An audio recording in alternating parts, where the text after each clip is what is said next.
हबीब सल्लल्लाहु अल्लाह ताला अला मोहम्मद। दावत इस्लामी का शोबा FGRF जहाँ जहाँ मुसलमान परेशानी का शिकार होते हैं, कोई बड़ी आफत आती है तो हमारी पूरी कोशिश होती है कि हम वहाँ जाकर मुसलमानों की मदद करें। जैसे पहले तुर्की और सीरिया में ज़लज़ला आया तो हमारी इस्लामी भाई वहाँ पहुँचे और करोड़ों करोड़ रुपए की इमदाद की। अब इस वक्त मराकश में इमदादी काम जारी है। लीबिया के हवाले से भी हम लिंक तलाश कर रहे हैं। हम कोशिश कर रहे हैं कि हमारी मजलिस के इस्लामी भाई वहाँ पहुँच सकें। तो अगर कोई लीबिया के हवाले से हमें इस मामले में हेल्प भी कर सके कि वहाँ हम पहुँच कर हमारे इस्लामी भाई वहाँ इमदादी काम कर सकें, तो इसमें भी आप हमसे रब्ता कर सकते हैं। सैयदी, एक सवाल यह है कि ये दो हादसात हमारे सामने हैं। इस तरह के हादसात की खबर आती है, एक तरीका तो ये होता है कि इन हादसात की खबर में ज़रा सनसनी रहती है, ज़रा एक्साइटमेंट रहती है, ज़रा देखें फिगर क्या रहा, ज़लज़ले की शिद्दत क्या थी, नुकसान कितना बड़ा हुआ, उसकी वीडियोस देखें। और दूसरा तरीका ये है कि इस बारे में हम ये गौर करें कि मिनटों के अंदर हज़ारों लोग दुनिया से चले गए, उनके घर बह गए। अब ये सैलाब और ज़लज़ला 2-4 दिन के वक्फे से आया, दोनों मुस्लिम ममालिक हैं और हज़ारों लोग दुनिया से चले गए। तो हमें इस तरह के हादसात से सबक क्या लेना चाहिए? अल्लाह पाक हमें इबरत लेने की तौफीक बख्शे। कुरान करीम ने तो हमें फरमा दिया है, फ़अतबिरू या उलिल अबसार, ए आँखों वालों, ए नज़रों वालों, इबरत हासिल करो। तो ये सारे मामला जो है ना, जिनके साथ हुए तो हुए, हमारे लिए इबरत का सामान तो है कि अगर वरना में सैलाब आया तो क्या हमारे यहाँ सैलाब नहीं आ सकता? आ सकता और आता है, हमारे यहाँ भी आता है। तो हम मतलब अपने रब से डरे कि कहीं हम पर भी सैलाब आकर हमें बहा कर ले ना जाए, और उससे हम सबक हासिल करें, अपने बचने का एहतमाम। फिर सच्ची बात है कि सबसे बड़ा सैलाब जो है ना खतरनाक, ये पानी का नहीं है। पानी के सैलाब में डूब गया, शहादत की मौत है। हाँ, डूब के जो फौत होगा मुसलमान, वो शहीद है, इसका कोई घाटा या नुकसान नहीं है, वरना तो है ही है ना, तो शहादत है उसकी। लेकिन हम अल्लाह पाक से आफियत का सवाल करते हैं कि हमें आफियत की मौत मदीने में सब्ज़ गुंबद के साए में कलमा पढ़ते हुए महबूब के जलवों में नसीब हो जाए। क्या बात है। तो यूं बारा लेके मौत तो आनी ही आनी है, इसका तो कोई हल ही नहीं है। ताहम ये कि अच्छी मौत आए, ईमान पर आए। तो इस तरह ये नागहानी अचानक मौतें जो ये बड़ा मतलब है कि एक कोहराम मचता है, फिर ये कि सैलाब आता है तो बंदा कभी इसमें डूबकर शहीद होता है तो कभी लापता हो जाता है, इधर उधर बेचारा फिर दर दर की ठोकरों पे आ जाता है। खानदान वाले डूब जाते हैं, जो एक आध रह जाता है वो फिर उसकी जिंदगी उजड़ जाती है वगैरह वगैरह। और माली मसाइल, मकान ढह पड़ते हैं तो जानवर मवेशी बह जाते हैं, तो मसाइल ही मसाइल होते हैं इसमें। मस्जिदें भी शहीद हो जाती हैं। खैर, तो अल्लाह पाक से हमको इबरत हासिल करनी चाहिए। इसी तरह अल्लाह पाक से आफियत तलब करनी चाहिए और इन वाकया से इबरत हासिल करनी चाहिए। इस तरह जलजले का भी मामला है। मामला हमारा भी जलजला आता है और कहीं आया तो हमें डरना चाहिए कि हम पर जलजला ना आ जाए। जैसे कभी वो बादल गरजते तो प्यारे आका सल्लल्लाहु अलैहि वसल्लम पर खौफ की कैफियत देखी जाती। हदीस है इसकी, बादल अब गरजने में क्या, हम तो एंजॉय लेते हैं, हमारे यहाँ तो बाकायदा उसकी सेल्फियां बनेंगी। बादल गरजेंगे तो वो बिजली कड़केगी तो मतलब वो मजा आता है। ये खतरनाक मतलब मामला आते हैं कि ये बिजली कड़की, ऐसा ना हो कि लपक कर हम पर आए और राख का ढेर बना दे। गिरती भी है बिजली, हाँ, उस पर लोग मारे जाते हैं, बिजली गिरती है, जख्मी हो जाते हैं, इमारतों पे गिरती है। तो ये सब क्या अल्लाह पाक से पनाह मांगने के मौके हैं कि बंदा डरे अल्लाह से। लेकिन हम लोग जो है ना वो बस इल्म नहीं है, ऐसा माहौल नहीं है, समझ नहीं पड़ती। तो इसलिए इस तरह की हमसे औंधी हरकतें सादिर होती रहती हैं। तो हमें मतलब अल्लाह पाक से डरना चाहिए। इसके लिए दीनी मुताला हो ना, और सोबत अच्छी हो, आशिकान रसूल की सोबत हो। दावत इस्लामी का माहौल माशाअल्लाह, मदीना दावत इस्लामी में जो प्रॉपर है ना, यूँ तो दावत इस्लामी में हो सकता है करोड़ों लोग होंगे, वाकई नहीं, इनका हिसाब मुमकिन नहीं है।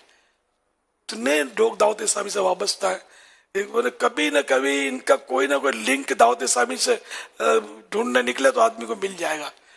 कभी इज्तिमा में आ गया तो कभी मदनी मुज़ाकरात, तो कभी मदनी चैनल।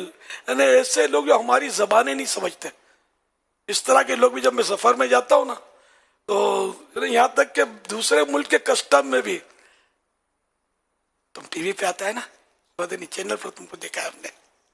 अरबी लोग और इस तरह के भी जो मतलब उर्दू पूरी नहीं भी जानते तो बाज़ औक़ात इस तरह रास्ते में मिल जाते हैं, तो जो गेट पे मिल जाएंगे उनके जो खड़े होते हैं वर्दी पहन के, तो ये कभी पहचान लेते हैं तो बड़ी मोहब्बत से हाथ मिलाएंगे, दुआ का बोलेंगे हम तुमको जानता है।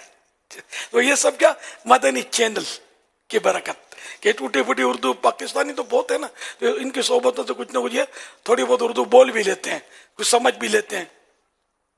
तो यूं दावत इस्लामी से लिंक अगर हम देखने जाएंगे ना तो गालिबन करोड़ों तक ये पहुंच जाए। तो यूं अब करोड़ों की दावत इस्लामी, अब तो आप बोलोगे वो दावत इस्लामी वाले ने ऐसा किया जो बोलता है मैंने मदनी चैनल देखा है, ये नहीं। जो दावत इस्लामी का जिम्मेदार है, कोई हल्का उसके पास है, कोई इलाका है, कोई शोबा है, मुबल्लिग है, बयान करता है, दर्स देता है, बाकायदा बंदरी मदनी काफिलों का मुसाफिर बनता है, नेक आमाल पर अमल करने वाला, ये तो फर्स्ट पोजीशन देनी चाहिए इस मामले में उसको सबसे ज्यादा। यानी तकवा अमल उसके पास होगा जो नेक आमाल का रिसाला पढ़ेगा, देखेगा, उसको पुर करके जायजा लेकर अपने अमाल का जमा करवाता रहेगा। तो मैं इसको फर्स्ट कैटेगरी में लेता हूं कि नेकी अमल किरदार की इस्लाह इसके पास हमें ज्यादा मिलेगा। भले इसकी बड़ी से बड़ी सतह का जिम्मेदार सबको वेलकम, सब मदीना मुझसे सभी अच्छे हैं, लेकिन नेक अमाल के जो मैंने बाद वो देखा ना, इनकी गुफ्तगू का अंदाज, इनका देखने का अंदाज, मतलब इनकी निगाहें कभी नीची हैं, तो कभी बोलने में अल्फाज का नाप तोल, तो कभी कम बोलेगा, कभी चुप हो जाएगा, मतलब मदीना फर्क होता है। तो इसलिए मैं तो जिम्मेदार हूं, बोले कोई भी किसी सत्ता का हो, मुझे भी मैं भी जिम्मेदारी तो कहलाऊंगा ना दाऊद इस्लामी का, तो मुझे भी हम सबको नेक अमाल के मुताबिक जिंदगी गुजारनी चाहिए। मैं भी सुस्त आदमी हूँ, नेक अमाल के मुताबिक जिंदगी गुजारेंगे, रोजाना अपने अमाल का जायजा लेंगे और इसके खाने पुर करें। ये इस्तिकामत का जरिया है, खाने पुर करके पहली तारीख को जमा करें तो आपको फिक्र होगी कि ये करना है मुझे, वरना फिर भूल भुलैया हो जाएगा। तो इसलिए ये करें, आप देखें आप में फर्क ना आए, पैसे वापस ये मुहावरा है, तो मजा आना है पैसे वापस। आप फिर मेरे को बोलना मेरे अमल पर मैं अमल कर रहा हूं, लेकिन नहीं, आप वाकई अमल करेंगे, आप में फर्क ना पड़े, ये कैसे हो सकता है? फर्क पड़ेगा, जरूर पड़ेगा इंशाअल्लाह करीम। अल्लाह पाक दिलों के फेरने वाला है। ये सब के सब नेक अमाल का रिसाला बस वो मकतबतुल मदीना से भी मिल सकता है, पता नहीं 2-5 रुपए तो महंगाई हो सकता है, 5 रुपए का हो गया होगा, 10 रुपए का हो गया, 10 रुपया, तो 10 रुपये में तो अब चाय भी नहीं आती यार, चाय भी 20-30 रुपए की आती होगी, 12 रुपए का है, सब इशारे का 10 रुपए का है, 50 का तो नहीं होगा रिसाला, चाय 50 रुपए की हो गई है, या मालिक करम, अल्लाह। ये चाय 50 रुपए की जब पता चला तो मैंने कहा या अल्लाह, चाय 50 रुपए की, तो मुझे किसी ने बताया चाय 50 रुपए की जो ना, ये हल्की वाली चाय है ना, कि थोड़ी यूं आपको चाय पीनी ना, जैसे कोई चाय बोलते हैं, तो यूं फिर जाओ 100 रुपया बता रहे इस्लामी भाई, 100 रुपए की भी चाय हो गई है। इसके ऊपर जाओ तो फिर मिलती है, अपने यहाँ तो फिर महंगी में महंगी चाय जो थी ना, वो भी आपको याद हो गए, मगर यहाँ तो 500-700 रुपए की भी चाय कौन पीती है? ऐसा नहीं, मतलब पीती है, ये तो ऐसा महंगाई है, महंगाई है। ये 500 रुपए की चाय पीने हो जाए किसी गरीब के जेब में सरका दे तो ये सैयद ज्यादा है बेचारा, कपड़े तो इसने व्हाइट पहने, लेकिन पता हो गया यार इसकी तनख्वाह कम है यार, पहली तारीख तो होता है थोड़ा जोर में, क्या आखिरी तारीख आती है तो बगले झांक रहा होता है, इसकी जेब में डाल दो, ऐसा करे तो इनके नाना जान जिनका मिलाद मनाते नहीं, आके ख्वाब में गले लगा ले, तू मेरे बेटे से मोहब्बत करने वाला है।